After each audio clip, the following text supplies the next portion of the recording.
Amigos do esporte, aqui é o Thiago Santa Bárbara, treinador de futebol, e nós iniciaremos mais uma live sensacional do circuito de lives Série A. Você é o nosso convidado especial. Vamos juntos nessa caminhada.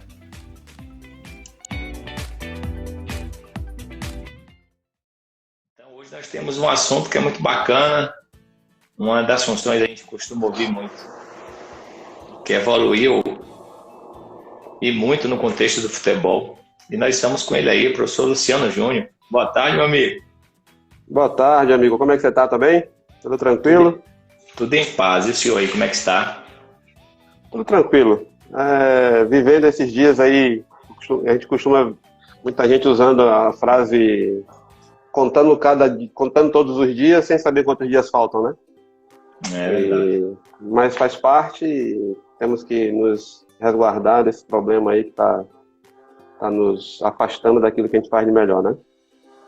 Tá, inicialmente agradecer. Tá me ouvindo bem? Estou ouvindo bem, muito bem. E a imagem tá boa também? Muito boa também, tudo tranquilo. Para mim também aqui tá ótimo. Então, oficialmente, boa tarde para do Circuito de Lives Série A.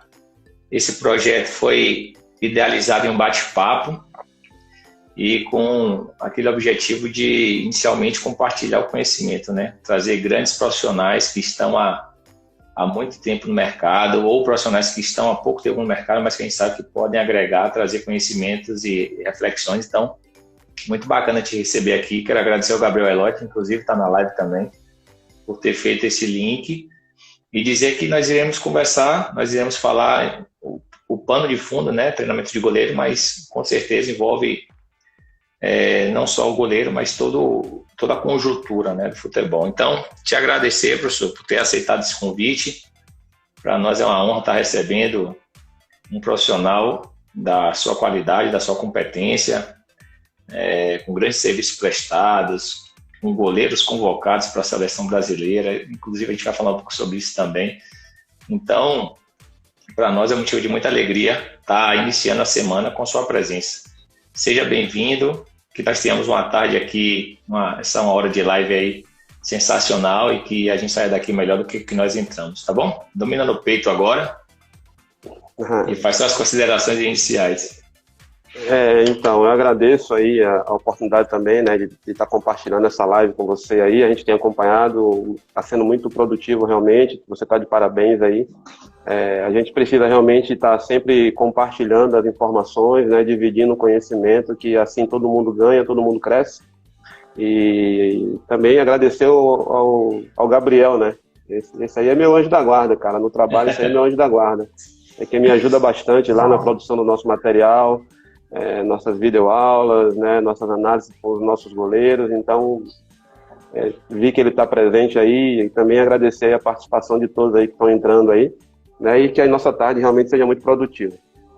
Show, professor. Então, para a gente começar bem, eu acredito que a apresentação da sua trajetória aí, eu sei que se fosse falar toda a trajetória, a gente teria que fazer um semestre de lives, né? Mas a gente pode fazer uma introdução com a apresentação da sua trajetória até os dias atuais.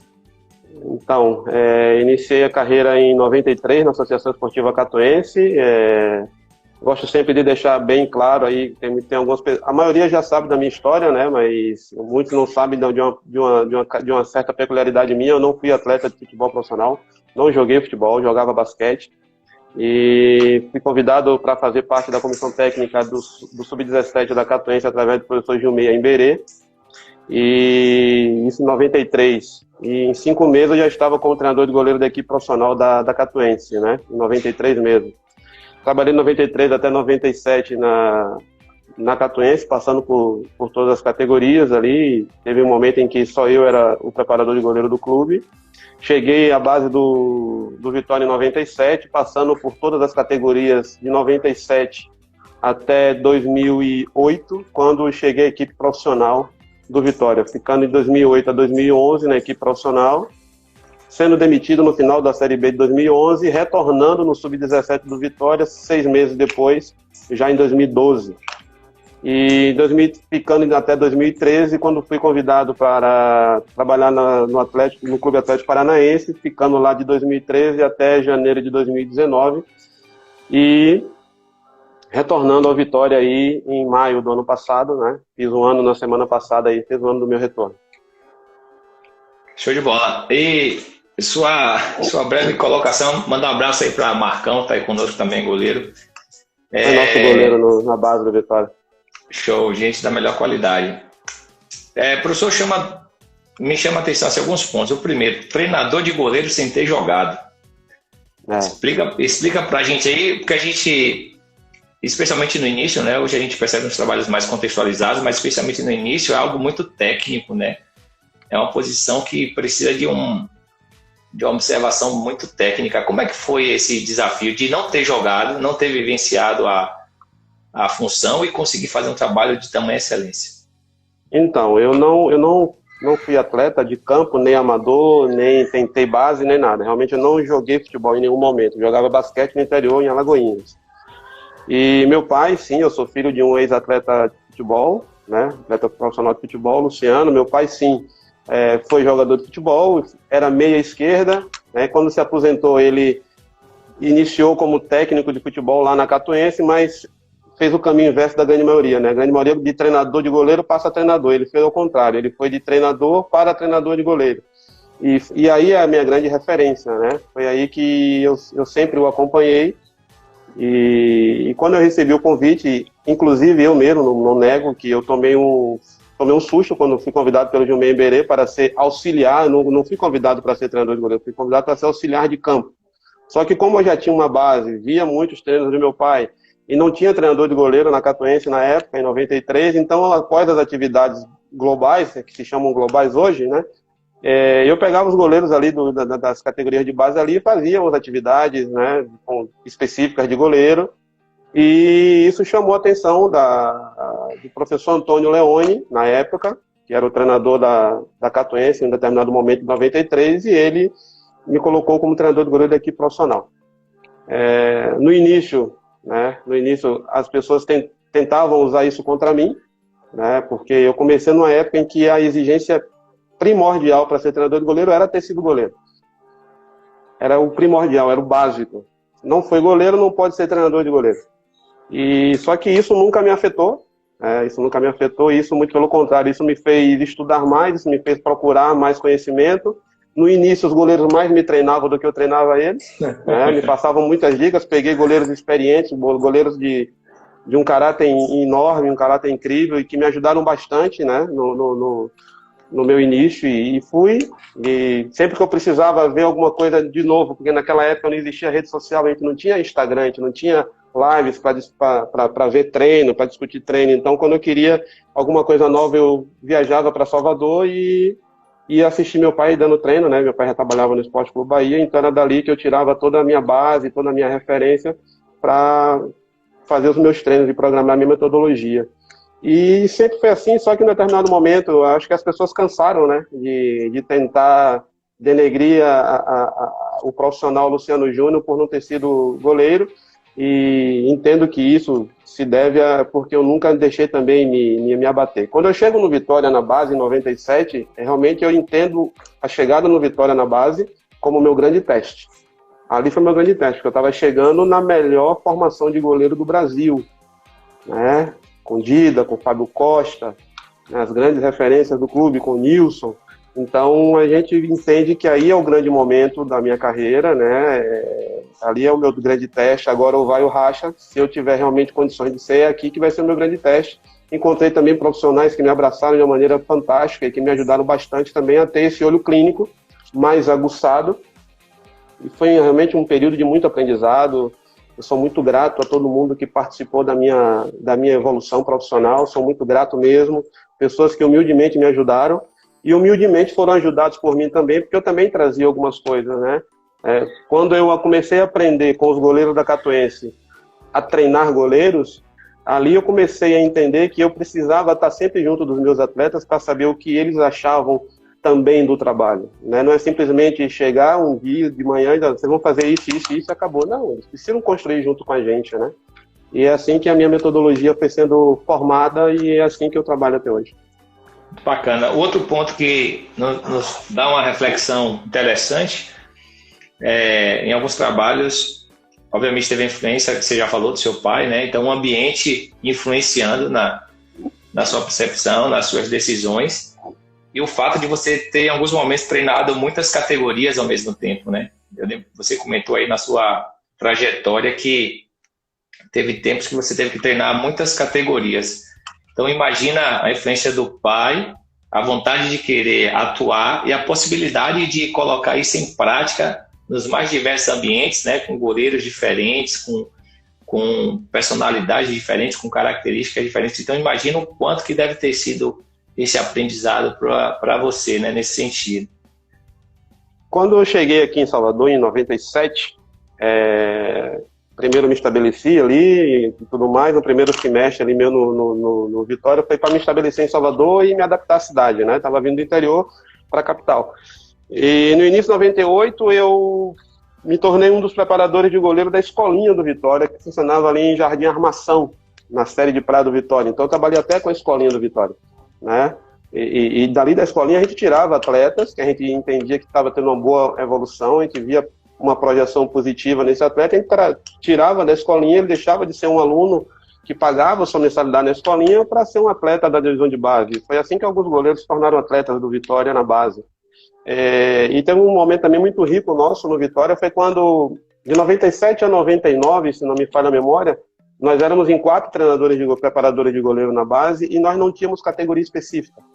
Nós trabalhávamos 2 pela manhã, 2 por turno, revezando os turnos e revezando as categorias. Eu fazia jogos de todas as categorias, revezando com os meus colegas. Um final de semana eu estava com o juvenil, no outro final de semana eu estava com o júnior, no outro eu estava com o sub-13 disputando Copa Dente de Leite, viagem internacional a gente revezava, então todo mundo tinha o direito de entender cada categoria, cada idade, e assim a gente foi ficando rico de conhecimento.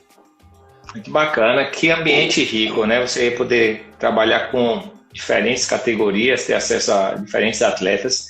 E pensando em formação, já que a gente já está falando aí da divisão de base do Vitória, que foi o local que você percebeu que seria algo que mudaria a sua trajetória de fato, né?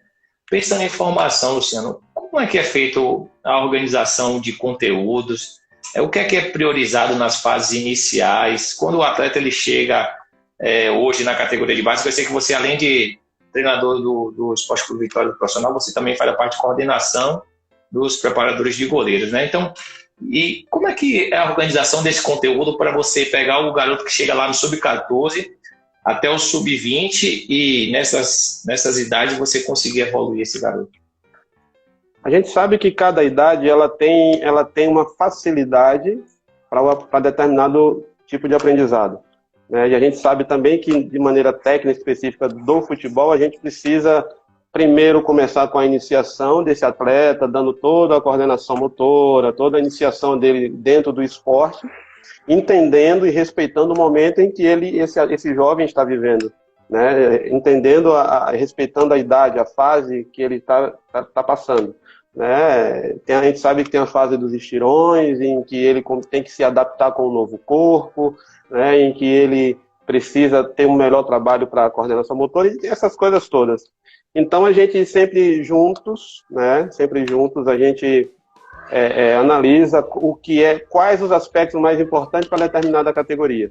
Não que exista uma coisa que eu particularmente entendo que a gente precisa trabalhar o atleta de maneira geral. Uma das coisas que se discute muito no futebol hoje é a respeito do treino situacional, né? Então, as pessoas acham que o treino situacional, para uma categoria sub-13, ela não é tão importante, né? Sub-13 você tem que trabalhar mais a iniciação do desporto no atleta. Perfeito, concordo. Enquanto mais rico for tecnicamente esse atleta com 13 anos, melhor base ele tiver, claro que a tendência dele é se tornar um atleta de melhor nível. Só que esse atleta de 13 anos, ele não somente treina, ele não somente fica dentro do CT praticando treinos, ele também participa de competições, ele também joga. E quando ele vai para o jogo, tecnicamente ele vai mostrar muita riqueza nas bolas possíveis, nas bolas esperadas, nos lances, nas ações calculadas. E quando acontecer imprevisibilidade? E quando a bola desviar? Como ele vai resolver esse problema se ele não tiver o situacional já inserido, mesmo na idade de 13 anos? Então, assim, a gente realmente tem todos os cuidados de planejar volume de carga, né? Entender, analisar caso a caso, que eu acho que o mais importante é a gente conseguir, a gente já em 97, 98, lá quando eu cheguei, a gente já conseguia fazer um trabalho individualizado, o que hoje se chama de coaching, né? A gente já fazia um treinamento individualizado naquela época, quando a gente analisava caso a caso, entendia que o goleiro A tinha uma deficiência para a saída de gol, e na mesma categoria o goleiro B tinha uma deficiência para reposição.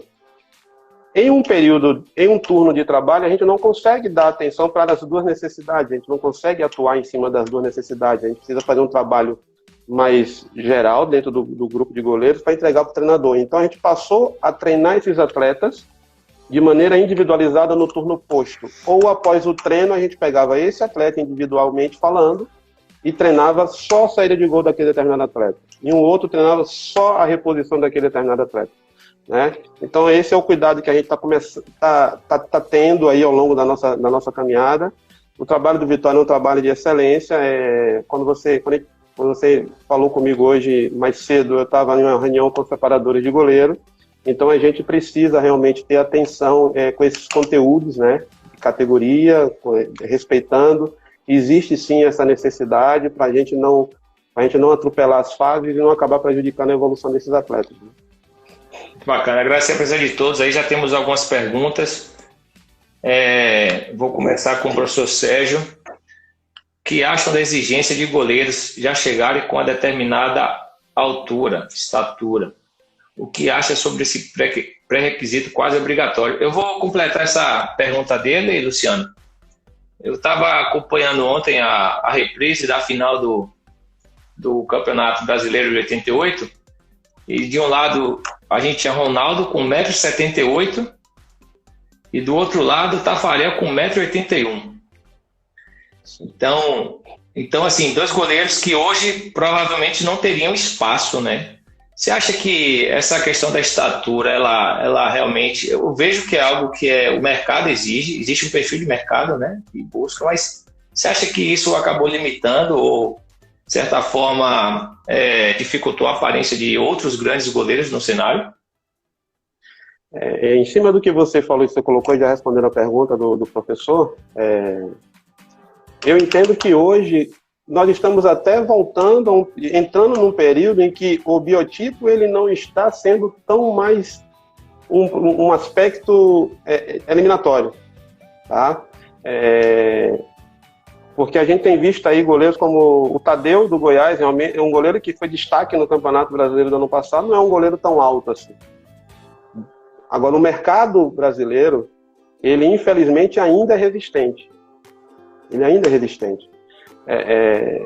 Toda vez que entra alguém vai assistir um jogo de futebol e tem um goleiro que é menor do que os padrões que o mercado brasileiro impôs, todo mundo fala, nossa, esse goleiro é pequeno.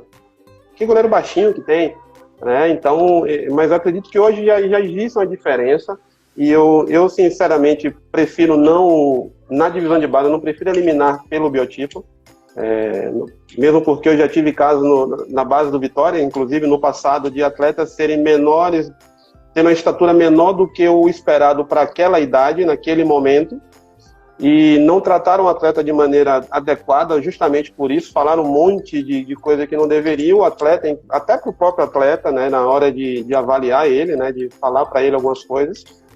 E esse atleta, 2 anos depois, ele tinha dado o famoso estirão e estava um atleta do mesmo nível de estatura dos nossos e com uma qualidade muito boa. Um atleta assim, de excelência. E a gente perdeu esse atleta. Então, assim, a gente tem que ter muito cuidado, sim. A gente tem que conversar com esse atleta, falando de mercado brasileiro, mercado nacional. A gente tem que conversar com esse atleta e fazer ele entender que ele vai passar por um processo muito complicado. A exigência em cima dele vai ser sempre maior do que aquele atleta que é maior do que ele, que tem uma estatura maior do que a dele.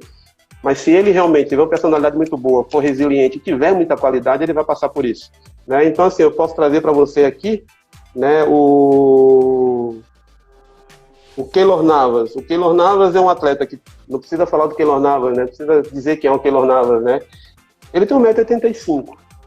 O Keylor Navas no Brasil seria considerado um goleiro pequeno. Concorda? E é um atleta que foi tricampeão da Champions League, joga no Paris Saint-Germain hoje, que é um clube de ponta da Europa, e titular da sua seleção nacional. Então, assim, por aí a gente vai passear pelos Cacilas da vida, pelo Vitor Valdez, que não são atletas de 1,90 m, de 1,89 m, são atletas que ali 1,86 m, 1,85 m. Então, eu acredito que a gente não deve eliminar pelo biotipo, não. No primeiro momento, não. Claro que vai chegar um momento em que o sistema vai acabar te cobrando. E aí você tem que ser ponta firme. Se o seu atleta for melhor, se o atleta de menor estatura for melhor do que o atleta de maior estatura, ele vai ter que ficar. Comigo ele vai ter que ficar. Porque eu priorizo a qualidade. Excelente. A gente sabe que ainda, como foi comentado aí por você, né? Ainda não é regra. A regra realmente é o mercado buscar goleiros altos. Eles fizeram até uma pesquisa com relação à média de estatura. E como você falou, 1,85 m seria baixo. Hoje eles trabalham com 1,88 m, 1,89 m. Se eu estiver errado, você me corrija. Agora imagina, de 1,85 m para 1,89 m são 4 centímetros, né? Se ele conseguir, como você falou, tecnicamente dar conta, eu acredito que ele vai sobressair e vai ter o seu espaço.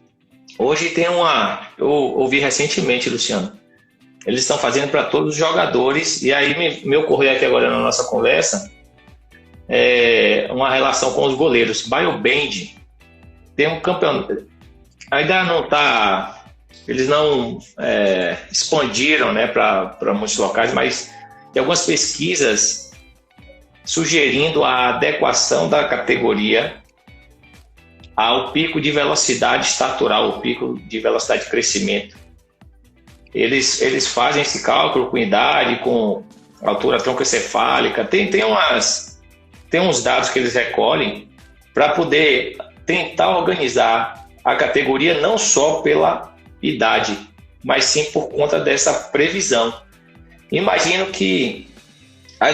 você estava falando aí agora do goleiro que tinha determinada estatura e depois, com um tempo depois, eu imagino que se de repente nós utilizarmos também, especialmente no goleiro, né, esse tipo de informação para, como eles mesmos dizem, né, uma previsão, para prever a estatura final desse atleta, você pode ganhar tempo e você pode, inclusive, não perder um grande goleiro.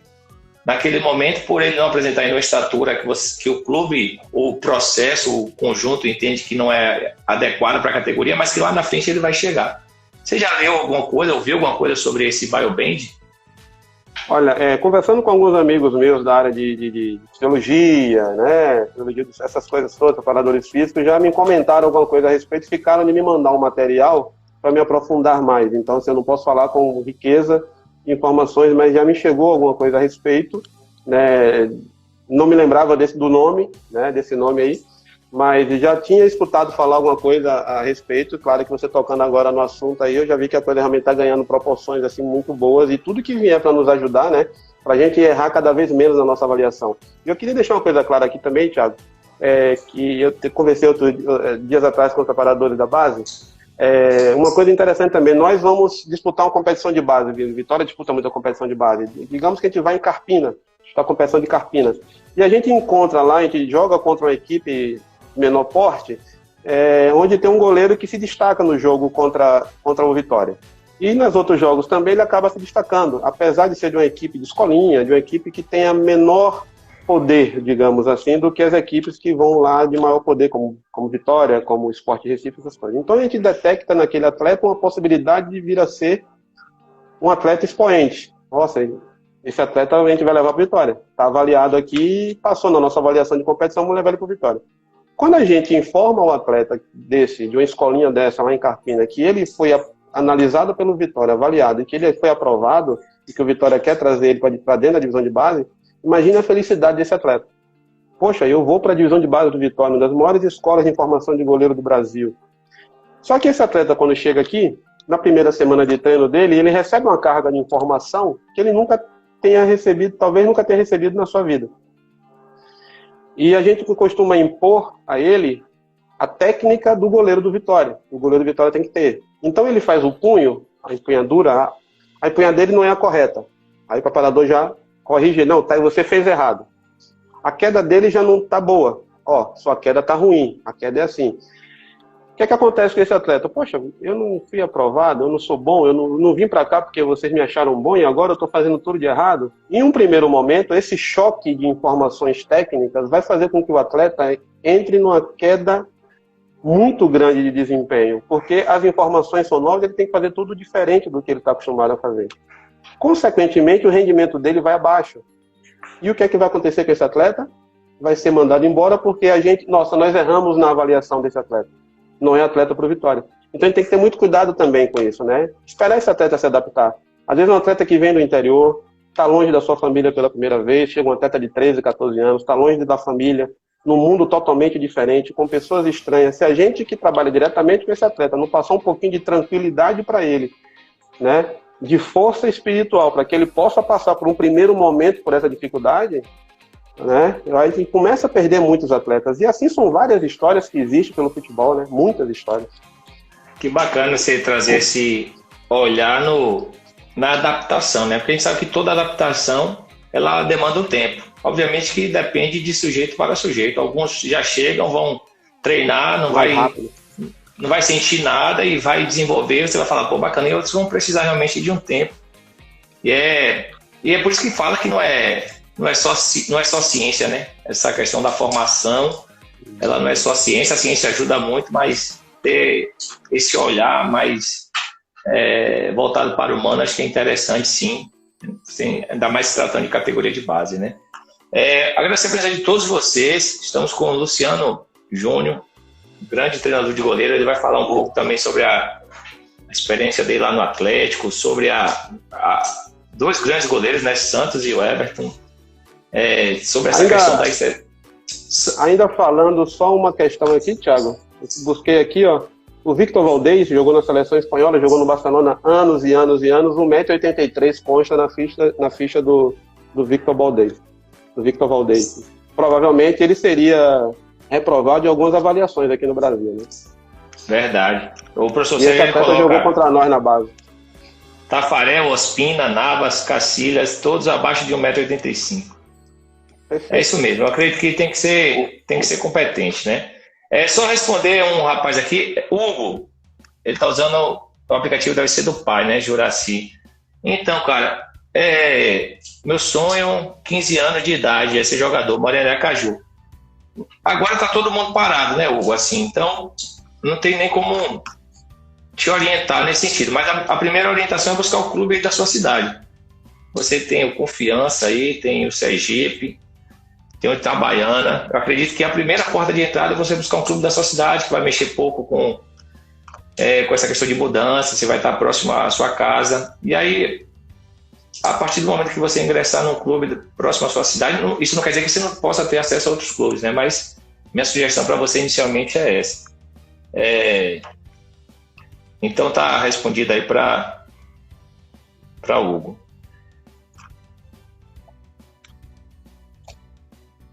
Então, Luciano, vamos falar um pouco sobre essa questão dos goleiros aí da seleção, rapaz. Como é que foi esse processo? Como é que foi trabalhar com o Santos e com o Everton? A gente percebeu que depois que o São Paulo chegou, ele botou um pouco de pressão nesse sentido do jogo com os pés. Como é que foi essas duas situações, né? Primeiro, trabalhar com esses dois goleiros chegarem à seleção brasileira, e depois a gente falar um pouco mais sobre essa questão da obrigatoriedade que estão colocando agora com relação ao goleiro ser bom com os pés também. Então, eu costumo dizer que o Papai do Céu tem sido muito generoso comigo, sabe? Que ele tem colocado profissionais na minha vida, tanto de comissão técnica quanto atletas, né? Eu não tenho o que reclamar de nenhum deles, todo mundo sempre foi muito, muito positivo comigo, todo mundo me ensinou, sempre fui muito feliz e sou muito grato a todos que passaram pela minha vida profissional e que muitos deles se tornaram até amigos. Então, quando eu chego em 2013 no Atlético Paranaense, levado por Antônio Lopes, que tinha trabalhado comigo aqui no Vitória, ele tinha assumido lá como gerente de futebol, ele me faz o convite E eu encontro lá o Everton, um atleta que eu já tinha indicado o Everton para o Vitória em 2011, início de 2011. Era até o próprio Antônio Lopes, que era o treinador naquele período aqui no Vitória, né? A gente tinha acabado de ser rebaixado para a Série B em 2010, e aí ele ficou para o Baiano de 2011. Só que não deu certo a vinda do Everton para cá, ele acabou indo para a Portuguesa, e foi daquele time da Barcelusa, né? Que inclusive jogamos contra na Série B em 2011, e que eu brincava sempre com ele lá, dizendo que bom que ele não veio para cá, né? Porque significa que a nossa história não seria aqui, não teria que ser aqui. E eu acredito muito nisso. A gente teria que se encontrar num lugar, infelizmente não foi no Vitória, mas a gente se encontrou, e a gente se encontrou para fazer uma história muito boa, muito bonita, graças a Deus e graças ao nosso trabalho. Um atleta de muito empenho, um atleta que, aberto a todos os desafios que a gente colocou, todos os objetivos que a gente traçou, ele estava sempre aberto. Tinha um momento que ele chegava com um desafio para mim, antes de eu chegar para ele, ele já me desafiava. E isso fez com que nós dois crescêssemos juntos dentro do clube e no cenário nacional também. Porque devo aceitar e reconhecer que realmente o que aconteceu com a gente, de 2013 até final de 2017, quando ele saiu para o Palmeiras, realmente foi uma coisa que nos marcou e que vai estar no nosso currículo. Isso não tem como a gente negar e não tem como ninguém tirar mais, né, essa mancha do nosso currículo. E a gente treinou, sim, era nosso objetivo chegar à seleção brasileira. A gente só não sabia e a gente não esperava que fosse seleção olímpica. A gente imaginava talvez uma convocação para esse período de treinamento, de amistosos, esses eventos FIFA, essas datas FIFA, e de repente cai no colo da gente as Olimpíadas, e realmente foi Por isso que é bom a gente sempre comentar e sempre falar que você tem que se preparar para tudo nessa vida, né? Porque se você se prepara bem, no momento em que a oportunidade aparece, você tem que estar bem preparado. E se a gente não se preparasse bem, eu acho que não teria tido um final tão feliz como ele teve, né? Como ele teve, principalmente ele falando, ele como atleta e ele que atuou, né? O mérito é todo dele. E a gente ficou super feliz com tudo que aconteceu.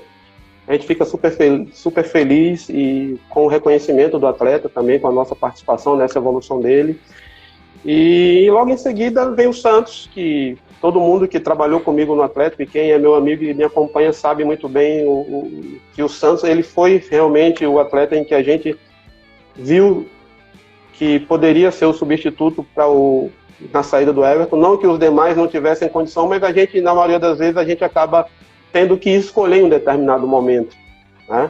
Então, a gente entendeu no determinado momento que a gente precisou realmente definir, foi quando o Everton foi para a Seleção Brasileira Olímpica, a gente precisou definir quem seria o atleta que iria substituí-lo, e seria um período de 8 jogos, um período importante de brasileiro, né, com jogos contra Corinthians, contra equipes de grande porte. Então, a gente define pelo Santos naquele momento, conversamos com outro atleta de muita qualidade, que era o Rodolfo, esse Rodolfo que teve no Fluminense logo depois, e como a gente sempre jogou muito aberto, a gente sempre olhou muito no olho dos nossos atletas, todo mundo entendeu o momento, todo mundo sabia o que estava acontecendo, e o importante é aquela lealdade, aquela hombridade na relação, e o Santos está aí, se tornou uma grande realidade.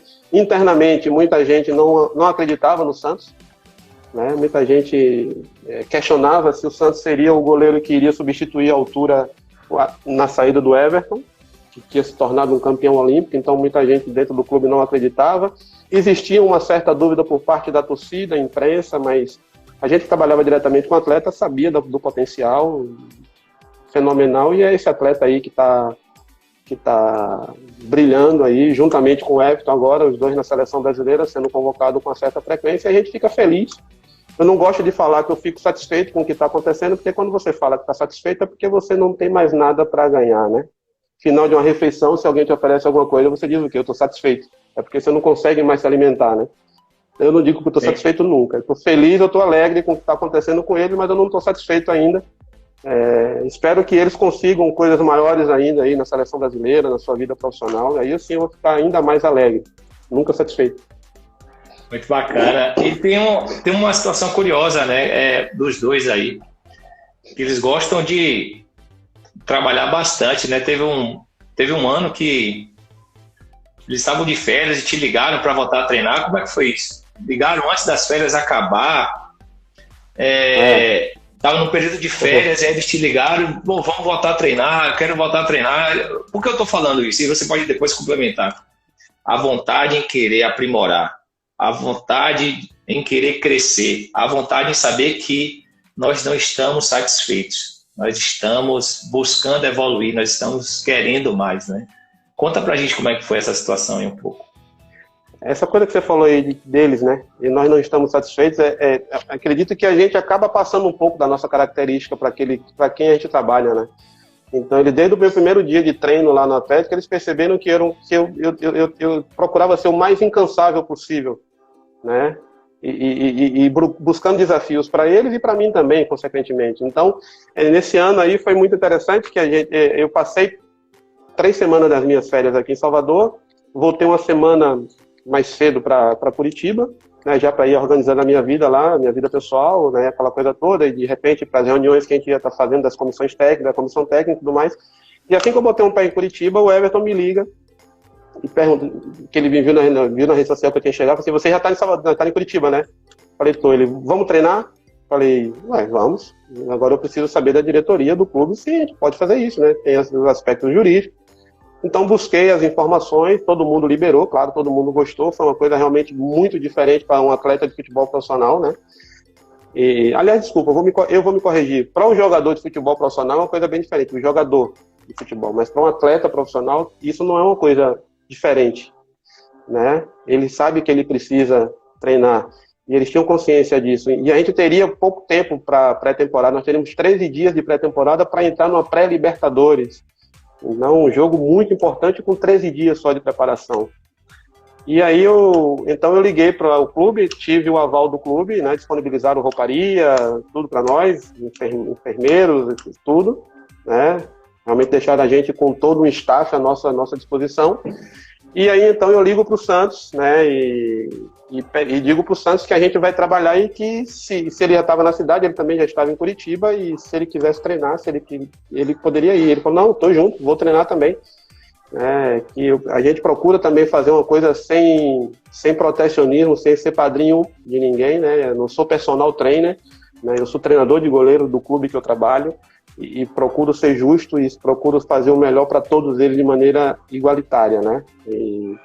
E a gente treinou aí durante uma semana e foi bom para nós porque a gente entraria com 13 sessões de treino no primeiro jogo da pré-Libertadores ali, e entramos com 20 sessões de treino, né? Então já é uma diferença muito significativa. E o Everton acabou sendo convocado para o jogo da amizade entre Brasil e Colômbia, foi logo depois daquela tragédia que teve com a Chapecoense, teve aquele jogo da amizade no Maracanã, onde o Everton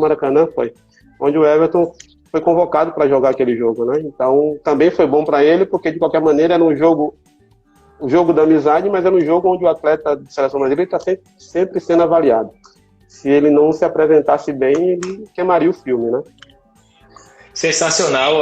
Eu gosto de tocar nesses pequenos detalhes, Luciano, porque são características similares às pessoas de sucesso, né? Pessoas que buscam o tempo todo essa evolução, que sabem que podem fazer mais, que têm um pensamento positivo, que têm um desejo. Esses dias eu estava relendo Pense e Enriqueça, e tem a primeira parte do livro, é sensacional. Esse desejo ardente, você trabalhar com essa autossugestão e colocar em prática isso. Então imagina para você, enquanto treinador de goleiros, receber uma ligação de um profissional de futebol que poderia estar descansando, poderia estar fazendo outra coisa, mas estava focado. E é como o universo conspira, ele é convocado pela seleção brasileira e consegue dar uma sequência interessante dentro da seleção também. Então, sensacional esse depoimento.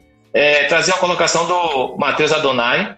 Boa tarde, parabéns pela live. A partir de que momento os goleiros começam a ser cobrados por um bom jogo com os pés? E qual o seu pensamento em relação a isso? Já pode responder? Pode, fica à vontade. Ele começa a ser cobrado num bom jogo com os pés a partir do momento que que a gente estimula esse atleta. A gente não pode cobrar aquilo que a gente não estimula o nosso atleta, né? É a mesma coisa de um professor colocar provas em uma avaliação de um assunto que ele não passou para a turma, né?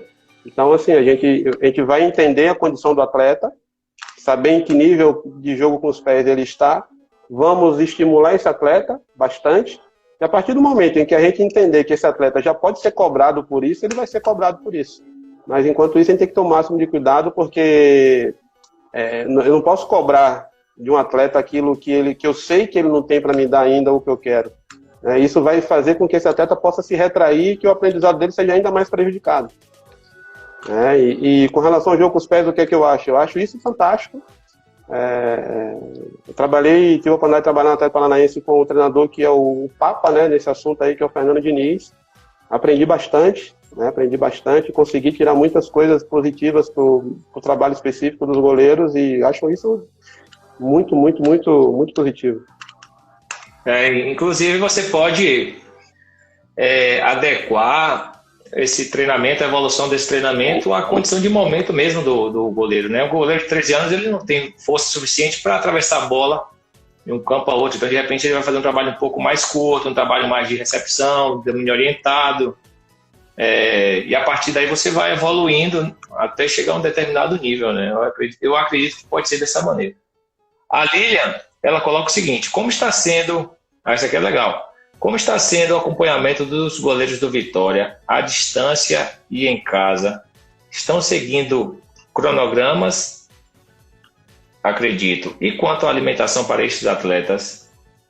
Como controlar a ansiedade? Então, como é que tem sido essa organização de vocês aí, Luciano, com relação aos goleiros? A gente já sabe que assim, muitos profissionais estão mantendo a forma, fazendo algumas atividades físicas de maneira mais geral, os trabalhos mais de mobilidade articular, estabilidade, trabalho de core. Mas goleiro é algo muito específico, né, rapaz? Como é que vocês têm dado conta disso aí? Como é que tem sido esse processo? Bom, os atletas que conseguiram, né, local para fazer um trabalho específico, né, eles podem fazer o trabalho específico, a gente faz um monitoramento à distância também, é claro. Porque também não vai fazer qualquer tipo de trabalho. A gente tem que ter o máximo de cuidado para que esse atleta não lesione, né? E aquele atleta que infelizmente não consegue o espaço, né, que ele precisa se deslocar, e o que a gente menos quer nesse momento é o deslocamento do atleta para que ele não fique exposto ao contágio do coronavírus, né? Então a gente tem procurado aí, a gente tem feito Vitória, e agora a gente já entrou na fase já de treinamento online, né?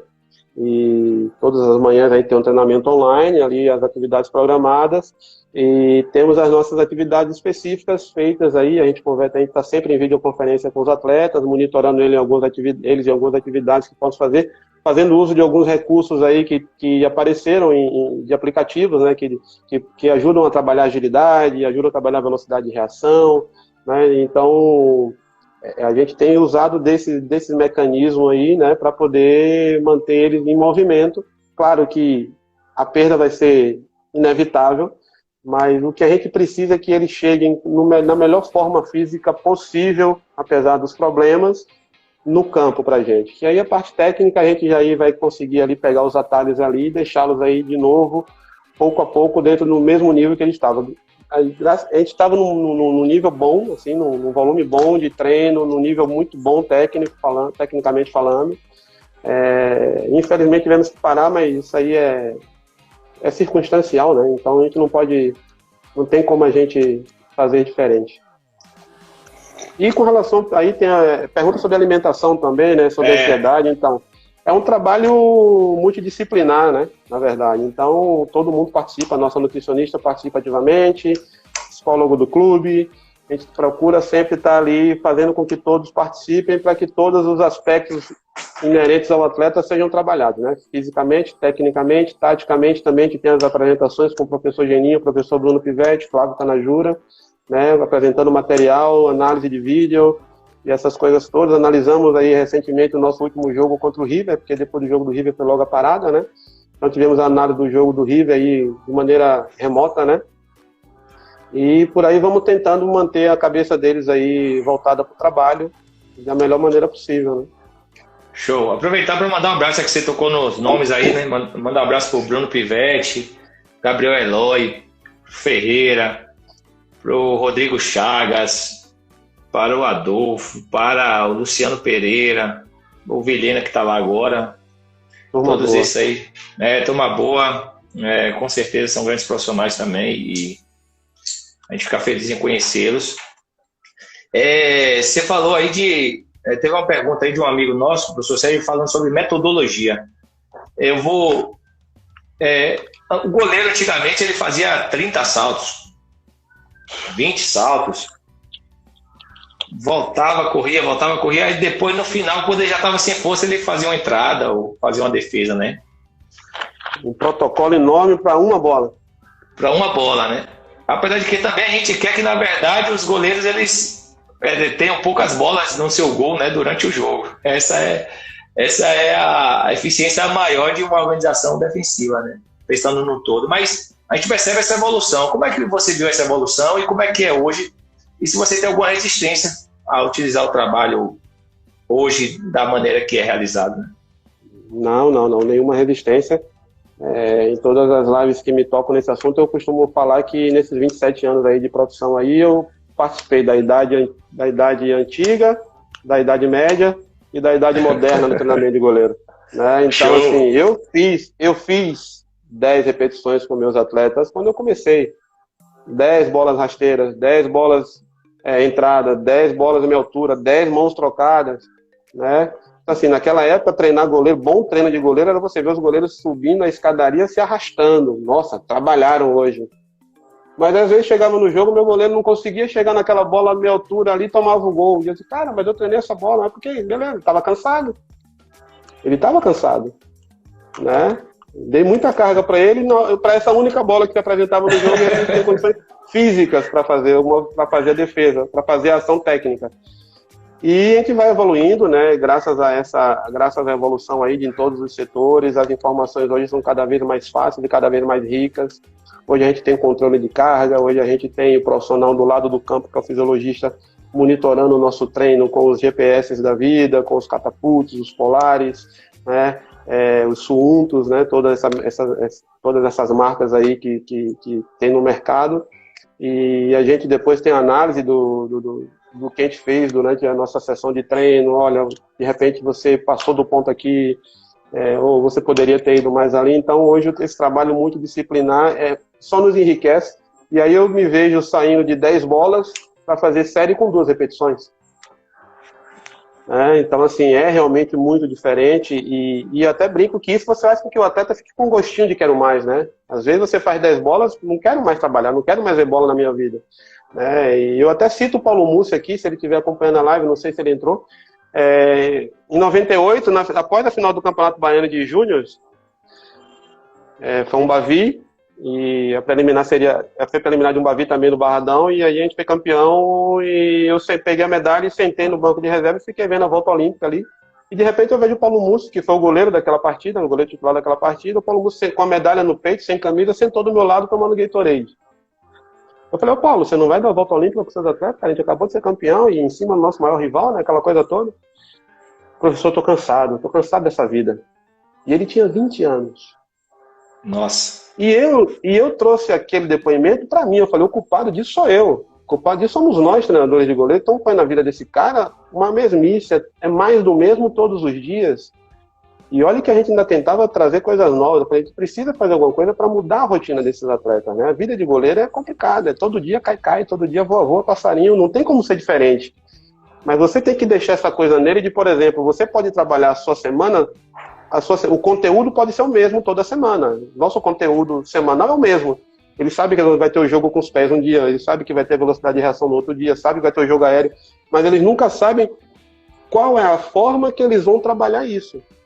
Qual é o caminho que o professor vai usar para nos trabalhar a saída de gol? Será que ele vai usar a rampa? Será que ele vai usar o bate-pronto? Será que ele vai botar a gente de costas para a bola? Então, assim, trazer coisas para que esse atleta ele não se torne um atleta cansado mentalmente, cansado fisicamente, cansado com 20 anos, ele me falou isso. E me ajudou bastante. Então, assim, eu vejo com bons olhos a cada dia que passa essa evolução, uso todas as áreas, uso o aspecto emocional, eu utilizo bastante a fisiologia do clube, eu utilizo bastante os profissionais da fisioterapia, eu utilizo bastante o Gabriel Eloy aí, que é o nosso analista, enche o saco dele. De manhã a gente está no campo, me ajuda bastante no campo também. Eu digo que ele é o primeiro analista de desempenho do futebol que está se tornando especialista em goleiro, né? E no turno oposto, estou lá na sala junto com eles, na nossa sala lá, eu, Bruno Pivetti, o Gabriel, o Caixa, a gente fica ali analisando o material e tudo mais. Então, assim, vejo com bons olhos e espero que cada vez mais a gente evolua. Show, e essa evolução é como a gente comentou, né? O futebol não é... Tem até uma frase do Freud que eu sempre falo ela pela metade, mas é o seguinte, é demasiado jogo para ser ciência, mas é muito ciência para ser só jogo. Então imagina você pegar essa evolução da fisiologia e aí você pega uma informação dessa do Paulo Musso com 20 anos, a gente está cansado, e aí você passa de executar 10 bolas, não que em determinado momento você não venha a executar, de repente é uma atividade que você queira atingir um outro objetivo, né? Mas você começa a evoluir, aí esse conhecimento da ciência ele começa a dar base para que você, não, ó, se o goleiro ele vai fazer uma atividade de alta intensidade, e ele não vai fazer tantas vezes durante o jogo, é melhor que ele seja trabalhado da forma mais específica possível. Então, de repente, ele vai fazer uma queda, vai fazer duas, para que ele possa, assim, dar uma resposta ainda melhor. Então, é justamente isso. Em um momento lá no Atlético, apareceu um profissional lá da Exus, né, que é uma empresa conceituada em termos de... Você sabe muito bem da Exus, né? E essa coisa do movimento, de movimentos cada vez mais ricos, né? Evitar lesões, essa coisa toda. Então, ele questionava muito os preparadores de goleiro sobre para que trabalhar tanta queda durante a semana se às vezes o goleiro não faz nenhuma durante o jogo, né? E aí foi uma discussão boa essa daí, sabe? Foi uma discussão muito boa, porque realmente é uma coisa que a gente precisa analisar, né? Mas, assim, o que a gente entende é que o porquê que a gente repete, né? A gente repete para que... Por que o Guga era o melhor esse da ATP? Ele estava bastante. Ele treinava bastante, né? Então, assim, isso eu aprendi com o nosso superintendente Newton Mota na divisão de base. Ele falava que a repetição vai nos levar o mais próximo possível da perfeição, né? Então, a gente vai repetir, agora levando em consideração não fadigar o atleta, não deixar ele propenso a uma lesão, né? Mas a gente vai repetir dentro dos limites do que o corpo humano consegue suportar. Excelente. O tempo voou. A gente tem mais 7 minutos aí, o Instagram sendo muito bondoso conosco. Eu vou colocar 5, porque tem as considerações finais. Agradecer a presença de todos vocês, agradecer ao professor Luciano, dizer que nós estamos iniciando muito bem a nossa semana. Teremos o professor Vicente conosco também, Vicente Grilo. Teremos o professor Carlos Amadeu. Teremos o nosso amigo Wendel Macedo. Então, está uma semana sensacional, organizada para que a gente possa dialogar com mais diversos assuntos. Professor Luciano, às vezes as pessoas colocam as perguntas para poder apertar a gente. Aí tem o Fábio que bota assim, Santos ou Everton? Fica à vontade se não quiser responder. Santos ou Everton? Santos ou Everton, ele quer saber, no caso, qual o melhor? Um ou outro. Um ou outro. Cara, difícil responder assim qual o melhor, né? Mas assim, eu normalmente... Me permita ajustar esse questionamento dele. A gente sabe que são perfis diferentes, né? Como trabalhar com esses perfis, né? Como trabalhar... E você você comentou na sua fala anterior essa questão emocional, essa questão psicológica. E goleiro, a gente sabe que goleiro tem goleiro de diferentes perfis. O Paulo Musso é um, o Fábio Costa é outro, o Dida é outro, o Lucas Arcanjo, que está com você agora, é outro perfil. Então, o Martim é um outro perfil. Então, como trabalhar com esses diferentes perfis? Então, cada cabeça é um mundo diferente, né? Então, ao longo dessa minha caminhada, sempre eu procurei sempre estar próximo não só do atleta, e sim do indivíduo, né? Eu aprendi isso desde a divisão de base, né? Eu procurava entrar na cabeça do menino de 13 anos, na cabeça do menino de 17 anos. Eu tenho filho, então ficou muito fácil, porque eu sabia o que estava acontecendo com um atleta de 13 anos, né? Eu sabia o que estava acontecendo com o atleta de 17 em termos emocionais, porque eu tinha um filho homem. Então, o meu diálogo com ele, sempre eu entrava no diálogo que facilitava o acesso, sabe? E com isso eu ia ganhando confiança, eu ia ganhando acesso com o atleta e ia conseguindo extrair o melhor dele, ok? Então, o que é que acontece? O Everton, eu sempre digo que é um cara mais emoção, mais sangue, entendeu? Mais sangue. E explosivo, aquela coisa toda. O Santos é um cara mais gelado, ele é mais racional, né? Aquele cara mais frio. Vão tocar fogo ali na área dele e parece que não está acontecendo nada, sabe? Mas os dois têm uma qualidade enorme. Eu me sinto à vontade para falar sobre os dois por ter trabalhado com eles 6 temporadas. E quando eles me perguntam essa coisa, pergunta capciosa, dessa coisa, tipo assim, quem é o melhor para você, eu costumo dizer, justamente o que você falou, você foi muito perfeito. Eu não posso falar quem é o melhor a partir do momento que você tem características diferentes, né? Eu seria injusto falar que esse aqui é melhor. Então, mas eu tenho uma resposta para isso ainda assim. Para mim, os dois são bons, iguais. Por quê? Qual o objetivo de um atleta nacional? Não é chegar à seleção brasileira? Você tem que mostrar resultados para chegar à seleção brasileira. A partir do momento que os dois estão caminhando lado a lado na seleção brasileira, significa que os dois são iguais. Que os dois estão no mesmo nível, né? Boa. Dizem que eu fico em cima do muro ali, mas... Não, mas a resposta é um raciocínio que não tem como ser diferente, né? Os dois estão caminhando lado a lado. Né? Verdade, a resposta e os dois se respeitam E os dois se respeitam de uma maneira impressionante. Chega a ser bonito ver o respeito que um tem pelo outro. Muito bacana. Professor Luciano, te agradeço. Tem mais perguntas aí, mas para a gente iniciar bem, mantendo o horário, te agradeço profundamente ter aceitado esse convite. Agradeço a presença de todos vocês. Mandar um abraço para os parceiros, Doce Alice, Maria Praiana, JW7, Soccer e Business. Mandar um abraço também para a Sol de Verão Eventos e para Rafa Falcão Fotos, o homem dos cards. Quem está fazendo esses cards sensacionais aí, Rafa Falcão Fotos, procura aí no Instagram que vocês vão achar. E te agradeço profundamente por ter aceitado o convite.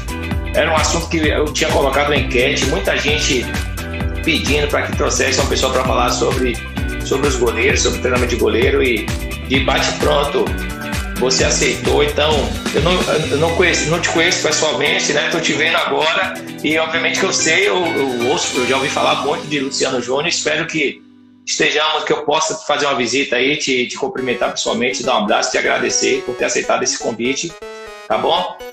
Muito feliz em ter iniciado a semana com um assunto tão rico, tão vasto, tão interessante, que é essa questão do treinamento de goleiro. Então, muito obrigado de coração. Passo para você fazer suas considerações finais. Eu que agradeço a participação de todos. Muito bom realmente falar sobre futebol. Adoro falar sobre preparação de goleiro. É o que eu amo fazer, é o que eu sei fazer. Né? E agradeço a sua oportunidade. Né? Sempre é bom estar podendo compartilhar com pessoas inteligentes, pessoas que trazem um ótimo conteúdo para todos nós. A gente dividindo informação, a gente vai multiplicar a informação. Nós dois aqui estamos dividindo as nossas informações e com certeza multiplicamos as nossas informações para todo mundo, né? E isso não acontecia, está acontecendo principalmente na área de preparação de goleiro. Era uma coisa que faltava, eu reclamava muito. Ainda acho que precisamos produzir mais material didático para deixar aí para os mais novos, para deixar para aqueles que estão começando pesquisarem, mas já está sendo um bom início. E estou sempre aí disponível para você aí, para quem quiser aí, para a gente falar sobre futebol, a gente bater essa bola aí com esse pessoal. Agradeço também do fundo do meu coração e espero você para uma visita lá para acompanhar nosso trabalho. Fique à vontade. Amigo dos nossos amigos é nosso amigo também, então sinta-se aí na minha lista de amigos aí e sempre à vontade, sempre disponível para vocês aí. Muito obrigado pelas palavras. Só para finalizar o nosso raciocínio, uma pessoa com uma ideia sem dialogar com outra pessoa que tem uma ideia, são duas pessoas, cada uma com uma ideia. Agora, se uma pessoa com uma ideia, ela começa a dialogar com outra pessoa que também tem ideia, ali a gente tem duas pessoas com duas ideias. Então, o objetivo é esse, a gente conseguir crescer juntos, compartilhar esse conhecimento para enfrentar da melhor maneira possível essa situação. Professor, um abraço, fica com Deus, excelente semana. Um abraço também. Para você também, um abraço. Um grande abraço.